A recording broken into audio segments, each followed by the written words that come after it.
берене оор эмес, мыйзамсыз чек арадан өтүү боюнча. Кайсы чек арадан өткөн? Өзбекстан. Ошондо эмне негизде козголуш? Чек арадан өткөн эле болот а, же өткөндөр башка бир нерсе?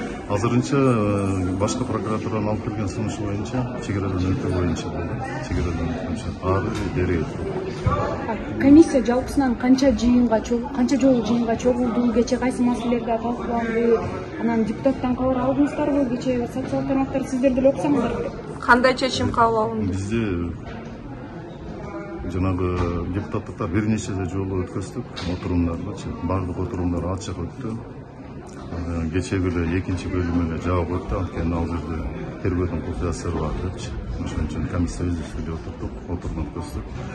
А так бүт эле жактар катышуу эмне болду? Эч кандай жанагы деле болгон жок. Алишер мырза, күчө комиссия ушул депутаттык жоопко тартууга уруксат берген чечим чыгарганы айтылды. Бул чечим эмнеге таянып чыгардыңыздар?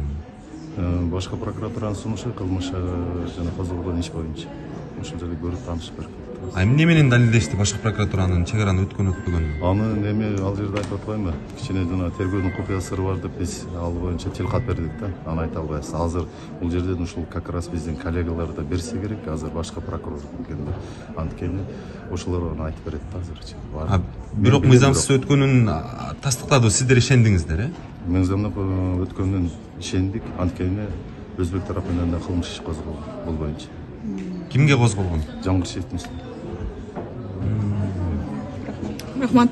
Качып кеткендиги боюнча сизде маалымат? Маалымат жок, мен аны качып кеткен боюнча маалымат булактарына саат түндө 11-де гана окудум, ошол Кактус медианын жанагысына сайтынан окудум. Башка маалыматым жок. Негизи мыйзамсыз чек арадан өтүү боюнча кылмыш жоопкерчиликке тартыла турган ошондой толук оор беренеби? Жок, бул оор беренеге кирбейт. Менее тяжкий деп коет. Ошого кирет. Бул жерде 1 жылдан 3 жылга чейин же болбосо 500-төн 1000 эсепке чейин